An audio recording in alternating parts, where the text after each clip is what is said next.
anyway. La la la. Hey guys, happy new year. It is 2025. Welcome back to my channel. If this is your first time here, hello. I wanted to talk about something super important today, and that is sustainable weight loss, which means losing weight slowly.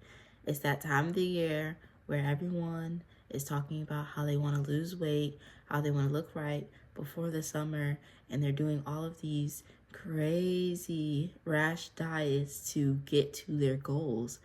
Even though when you do fast diets and you starve yourself for days, or you go to the gym every single day because you want quick results, it usually doesn't pay off in the long run. And I just wanted to share my personal experiences with my weight loss journey and the things that have helped me.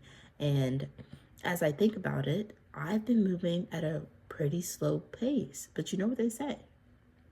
Slow and steady wins the race, honey. In the picture on the cover of this, on the left, I was 223 pounds, and that was in 2021. And on the right is me now, and my lowest weight in 2024 was 183 pounds. I'm probably floating between 185 to 190 at this point, but that is okay because slow and steady wins the race. Okay, let's dive into it. So one second, before we dive too deep into it, I just wanted to discuss Ozempic. Can we talk about Ozempic? Okay. Now, I don't want to step on anyone's toes, okay?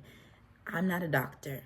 If you feel like you need Ozempic because you're not active enough, because the weight truly is not coming off and you've tried and you've been persistent, or if your doctor's simply recommending it to you, then go ahead and do Ozempic.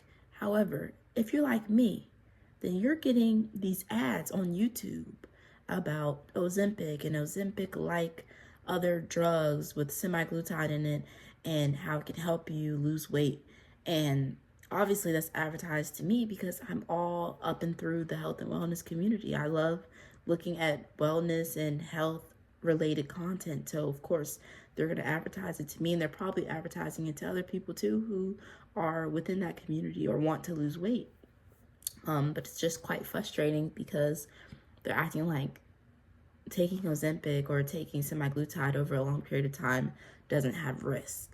And so I kind of wanted to go over some of those risks. I just looked it up on Google really quick. Let's just go down it, okay? So there's gastrointestinal side effects, including nausea, vomiting, diarrhea, abdominal pain, and constipation. There's even cardiovascular risk, increased risk of heart failure in people with a history of heart disease.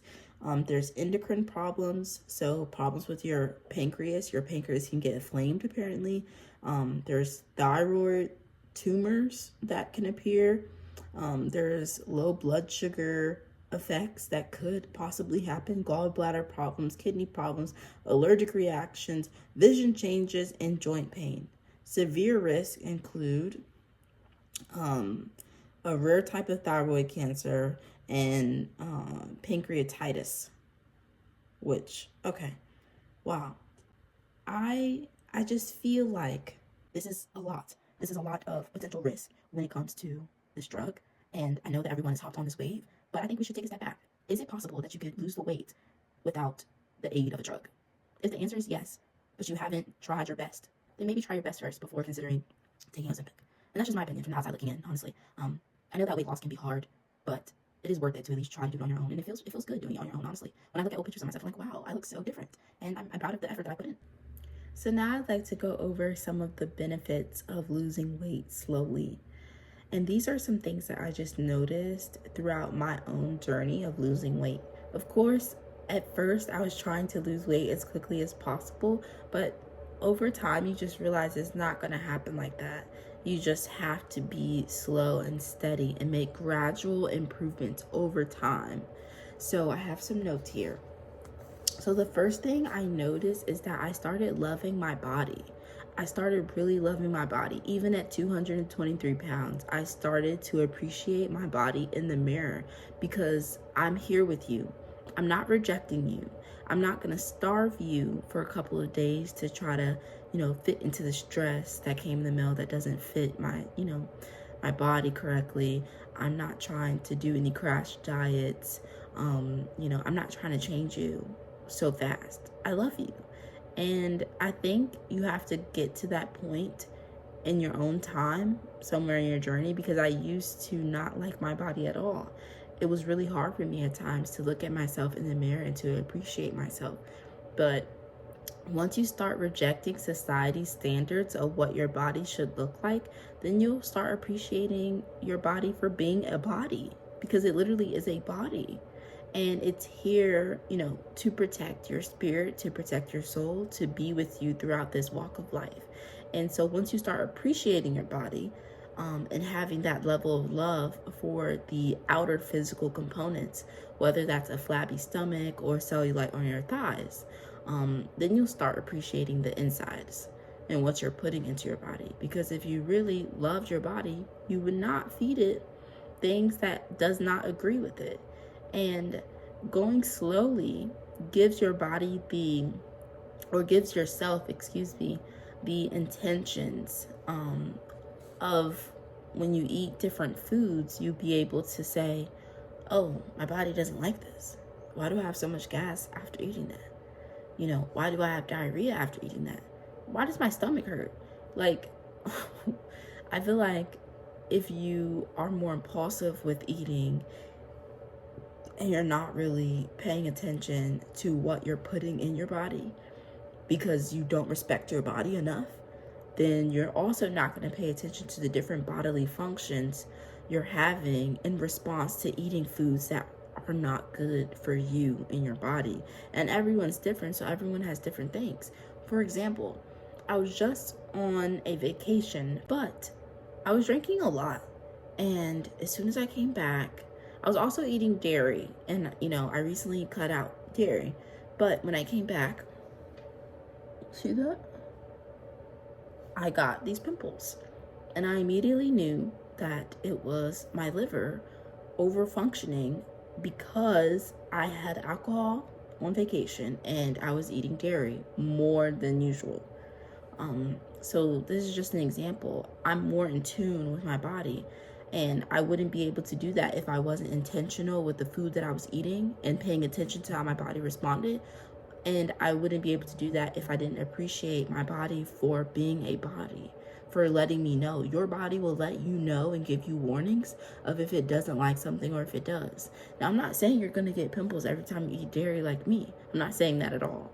We all have different responses to different things, and it's important to know how your body works, So that was probably like the best benefit, honestly, of losing weight slowly. It's just I've had a better relationship with my body, and I have more of a respect for my body. I'm not just looking at it in the mirror and saying ew.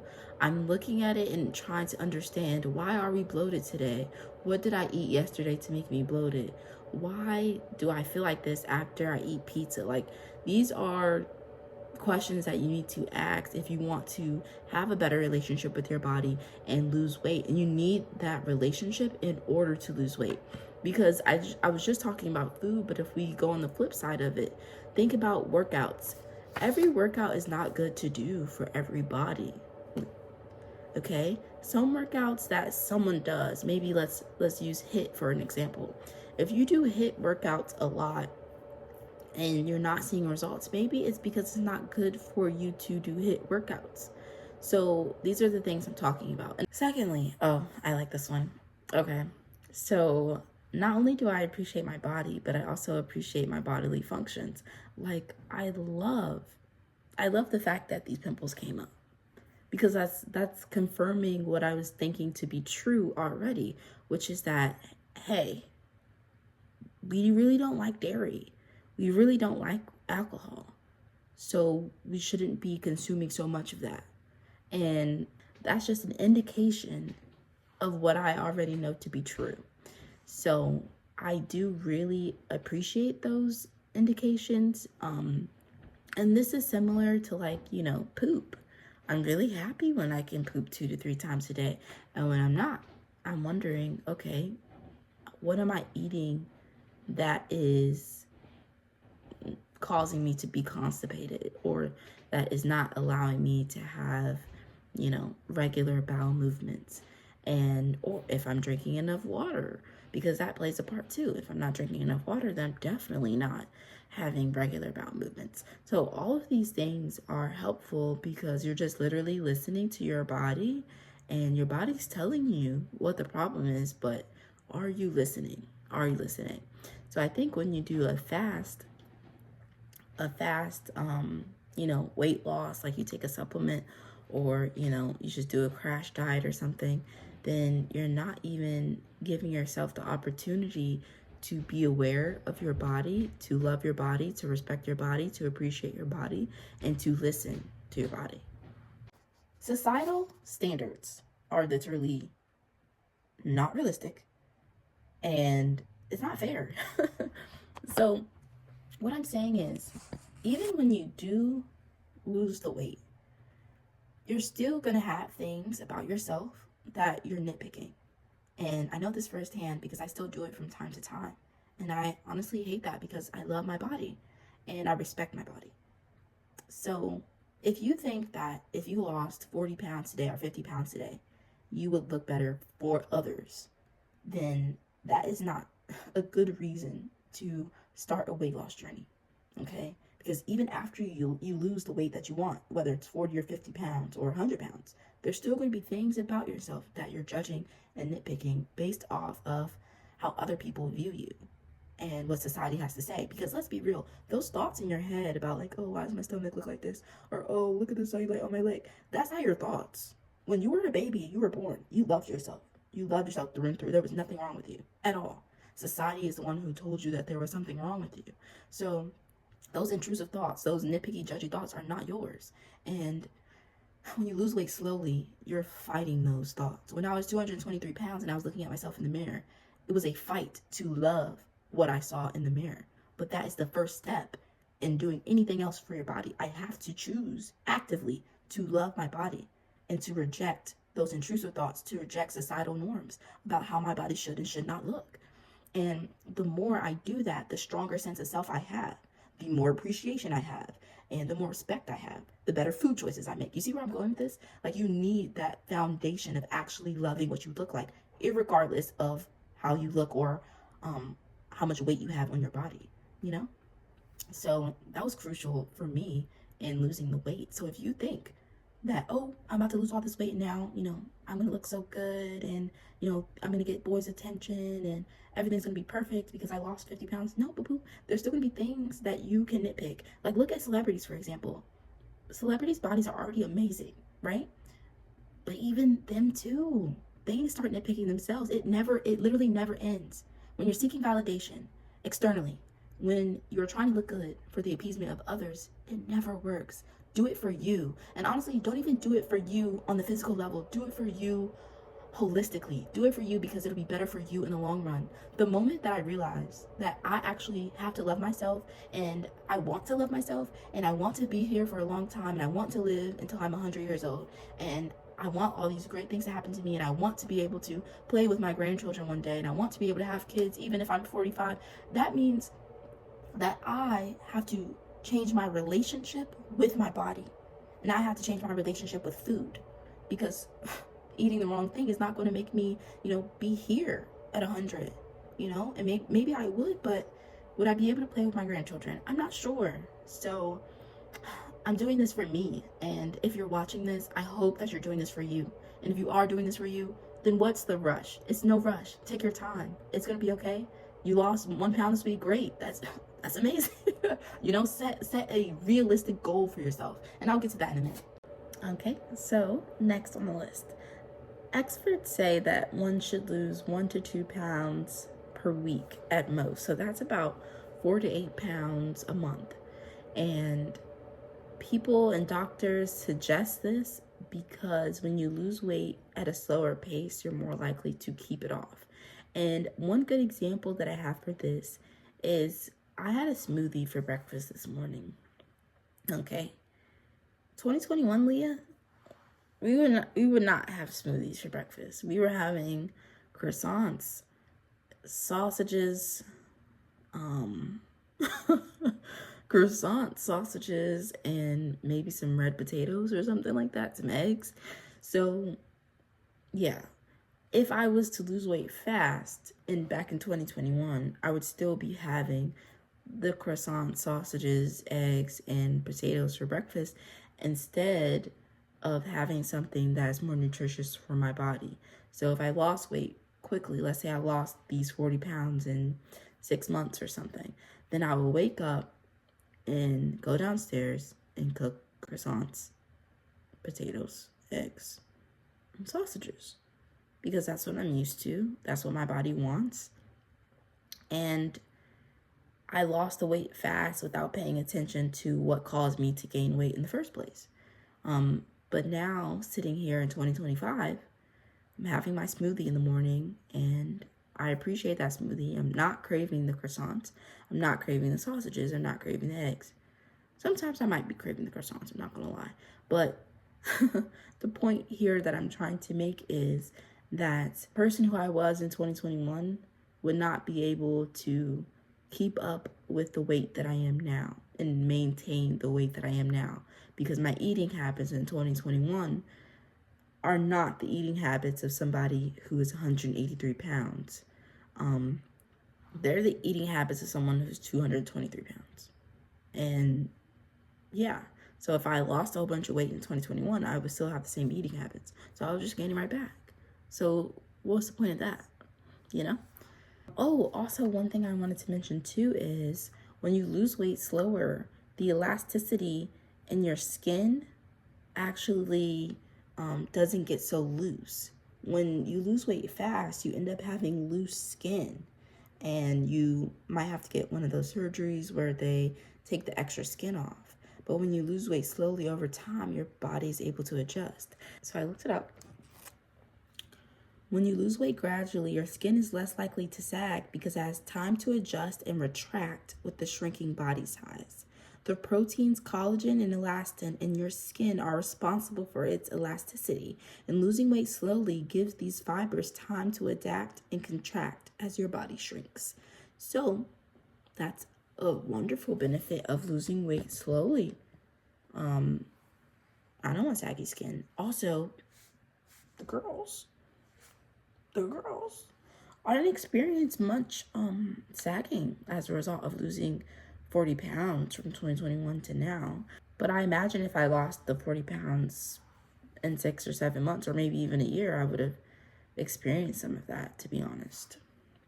Something to consider. Okay, so there's some other benefits too that when I was researching I saw, but I didn't really have anything to say or add to them, so I'm just gonna list them. So the other benefits are it's less risk of muscle loss. Apparently you have more of a risk of gallstones if you lose weight rapidly, so there's that. And you have better metabolism if you lose weight slowly. So now I want to talk about the tips and knowledge that I've learned throughout my weight loss journey, and I hope that it helps and inspires you to continue on your weight loss journey and do it proudly. Do it slowly, but do it proudly, you know?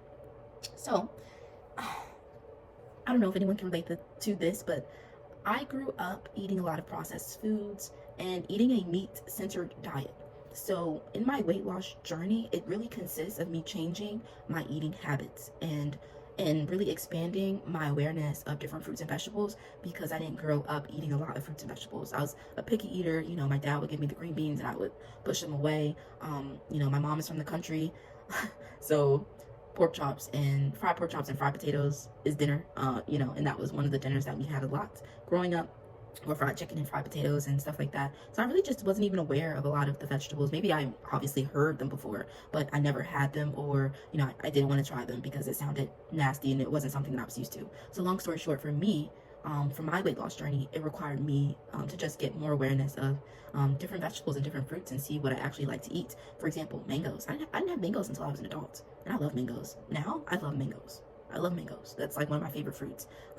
Zucchini. I didn't have zucchini until I went to college, and that was in 2014 to 2018. I was 17 years old, and it's like, oh, like I tried it. It's like, oh, it's not bad at all. It tastes like a hot cucumber.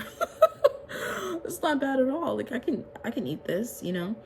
And so that was a major part of my journey Also, I always wanted to cut out meat from my diet because I always had the idea of being self-sufficient, and there's no way that I would go and kill a chicken or go and kill a cow. I just wouldn't do that. I just didn't see myself doing that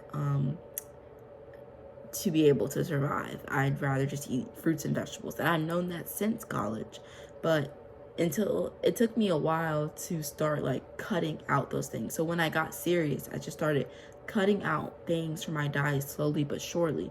The first thing I cut out was pork in 2018. I just cut it out. And it was hard for the first couple of months, first year, but now if I smell bacon, I just smell bacon. It smells good.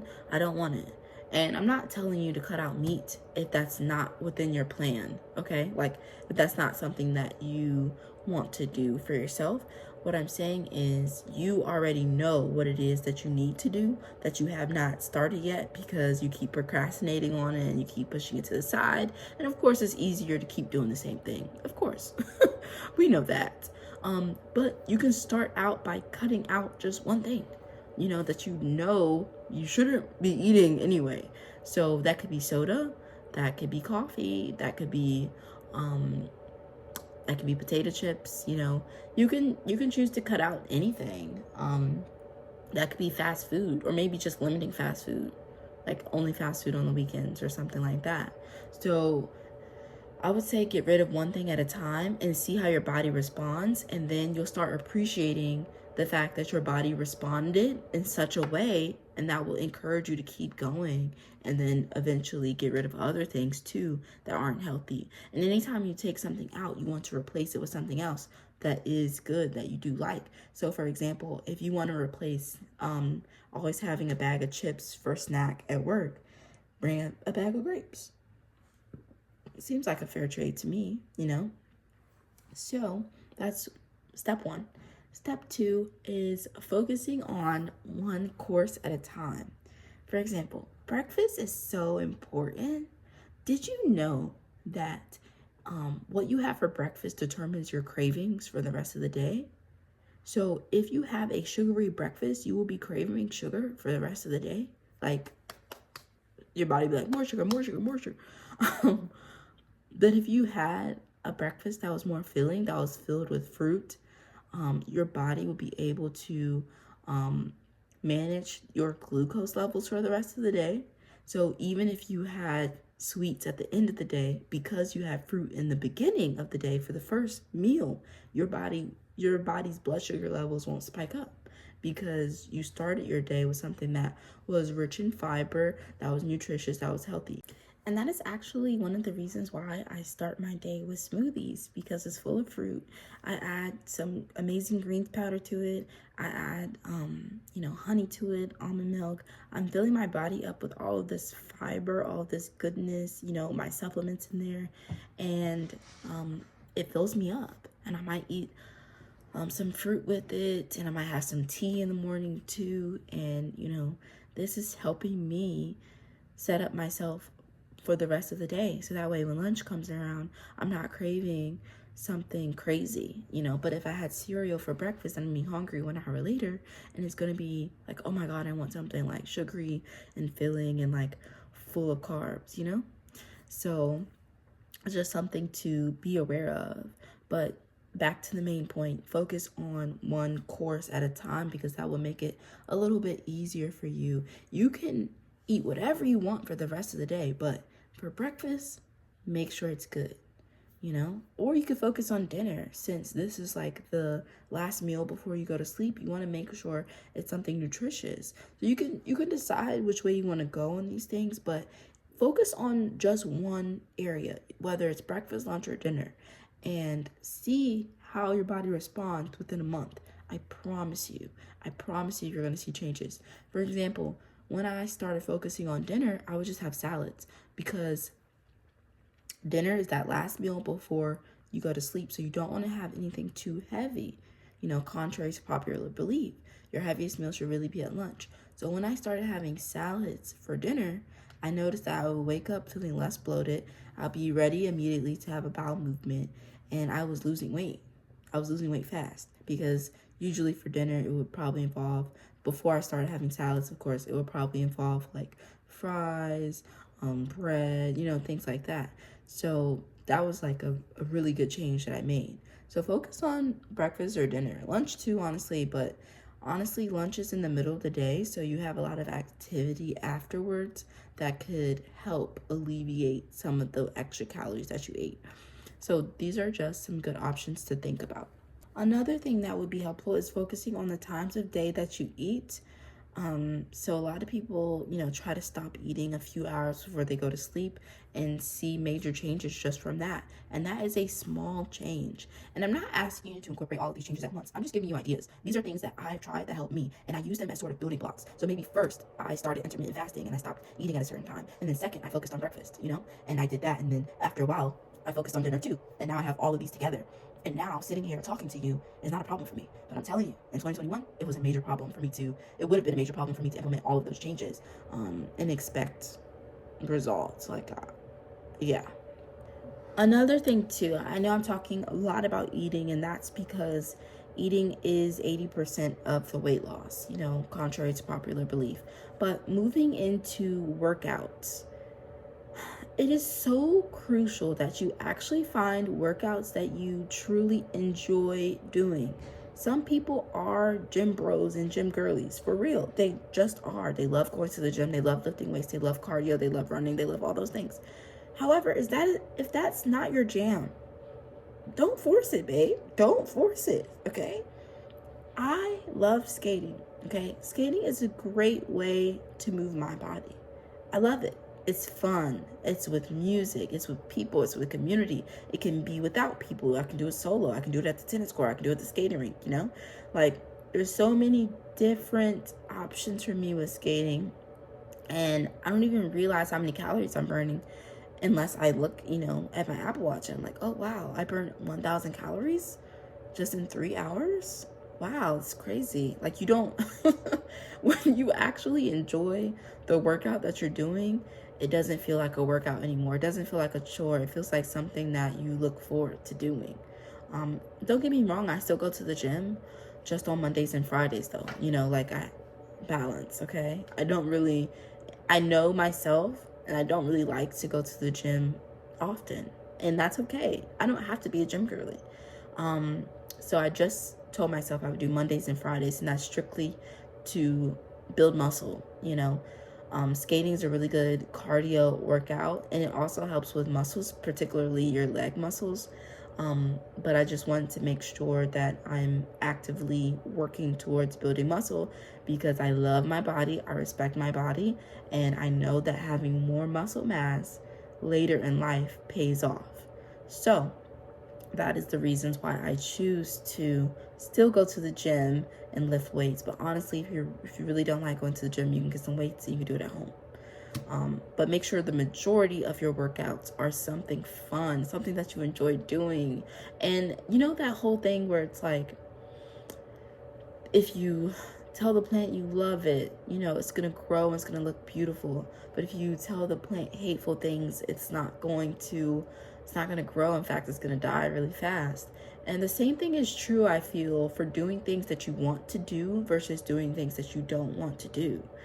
I noticed that when I'm in the gym, since I only go 2 times a week now, when I'm in there, I still have my days where I don't want to be there, but 90% of the time I want to be there because I don't go often, I'm not forcing it on myself like so heavily as I was before in my earlier, stages of my weight loss journey. I used to go like 4 or 5 times a week and I would hate it. And when I don't want to be there, I don't put in as much effort. And I noticed that when I do want to be there, I'm putting in so much more effort. Like, I'm really hitting it. Like, I'm really going after it. Like, I'm doing 12 reps, not 10. I'm lifting heavier weights than I did last time. I'm running a mile. I'm, really getting into the workout. And I feel like that is more beneficial to my body than going when I don't feel like it and just pushing through even though I don't want to. And I know a lot of people would disagree with that mindset because people say you have to do things even when you don't want to, and that's where discipline is born, and yada, yada, yada, yada, yada. But I do think there's some truth to what I'm saying because I can feel it in my body. Like when I really want to be there, I'm getting a better workout and I'm actually burning way more calories. When I don't want to be there, I'm half-assing it and I'm not burning as much calories. And I don't think my body appreciates it. So I'm a very spiritual person. So I feel like if you don't want to be there, neither does your body. It's connected. Okay, you can't separate your body from your spirit, from your mental state. So if I genuinely don't want to be there, I'm like, oh, I really don't want to go, and I'm dragging, and I'm forcing it. Then my physical body doesn't like that workout either, and it's not going to yield me the results that I want. However, when I do want to go and I'm feeling pumped and mentally, emotionally, I want to be here, then the results I feel like will come in faster. And that's my theory. Okay, I haven't heard that anywhere else. You heard it here first. I think it's true though. I really do. And going back to the example with the plants, that's the same thing. What are you telling yourself while you're at the gym? Are you saying you don't want to be here? Then what are you doing to your body? Are you actually benefiting your body if you don't want to be here? But when you tell yourself, oh, I'm so happy I'm at the gym today, so happy I was able to make it, wow, look at you, you're really pumping, you're really going, like, I feel like that's going to help your body yield the results that you want quicker. But if you feel differently, tell me in the comments, but I really do think that's true. It's been true for me anyway. Okay, so the last thing that I really wanted to discuss is just being more intentional with food choices. I feel like a lot of people struggle with these things, but it's not something that is talked about enough, and that is emotional eating, impulsive eating. A lot of the reasons why I'm overweight and I suffer with, food and I suffer with weight loss, or the fact that I have extra weight. The fact that I have extra weight is really geared towards the fact that I eat when I'm not hungry sometimes and I eat impulsively. So the reasons why I eat when I'm not hungry is tied to my emotions at that time. And I'm not saying like, every time you're happy, you shouldn't eat a cookie because we're humans. But what I am saying is when you're angry, are you running to food? When you're sad, are you running to food? Is this happening over and over and over again? Is this a constant thing in your life? Do you act more impulsive with food when you're not feeling the best emotionally? And I'm asking these questions because it's something that I have struggled with / do struggle with. And it's almost like I have to be aware of myself, like look at myself from a bird's eye perspective and really sit with my emotions at that time and ask myself, Leah, why do you want this brownie? No, but seriously, why do you want this brownie right now? Is it because you just really think it looks good and you want it? Or is it because you're upset about something? And then, even after you ask those questions, you might still go for the brownie, knowing that you're upset about something and the reason why you're eating it is because you're upset. However, it's going to help in the long run. So even if you succumb to that impulsiveness that's telling you to eat something, it's okay. Have compassion for yourself. And at least you understand the reason behind why you're doing it. In the long run, your body and your mind is going to become more connected to each other because for the longest time, you've been disconnecting them by acting impulsively with food when you're feeling a negative emotion because when you eat the food, you're going to feel better. That's the reason, right? So if you at least create the space for yourself to feel your emotion and have compassion for why it is that you're choosing to eat that brownie when, you're just upset because the man in your life hurt your feelings. Over time, when you become upset, you'll just sit with the hurt feeling instead of running to food or a sweet treat to solve your problem. And that is so beautiful because you have a better relationship with yourself, like not just your body, not just eating habits. You have a better relationship with yourself when you're able to sit with your emotions. And too often we run from our own emotions, and food is just one way that we do. And a lot of people don't have those problems, but I feel like a lot of people do, just like me. And it's something that I still struggle with from time to time. But I've noticed I've gone through a breakthrough recently with it, like, and I'm very proud of myself for doing so. It's very easy to be impulsive, especially in this society, everything's fast paced. You can pretty much get anything you want from DoorDash and Uber Eats. Like, it's really, really easy to be impulsive with food, but it's not the best. And then going back to that whole spiritual connection, when you eat something with the mindset of I'm so sad right now or I'm mad right now versus when you eat something with the mindset of oh, that just looks nice, or oh, I want to reward myself because I've been doing so good for the past month and I just want to have this cookie. There's a difference. It could be the same chocolate chip cookie that you're eating, but because you ate the cookie with these negative emotions, that cookie's not going to do any good for your body. because the state that you're in spiritually, emotionally is not well. But if you ate that cookie, with the intentions of I just wanted the cookie, with the intentions of I want to reward myself, with the intentions of I just want the cookie, like it's no big deal, then I feel like that cookie would not cause as much harm. Am I making sense? Maybe I'm tripping. I really do feel that way about a lot of things. So one of my biggest pieces of advice is to just be more intentional and be more aware of your emotions when deciding what you want to eat for yourself. I think that would help tons. I think that would go a long, long, long way. If this sounds like the approach that you're ready to try, or maybe you already started your slow and steady weight loss journey, I'd love to hear from you in the comments. I definitely want to keep this conversation going surrounding health and wellness.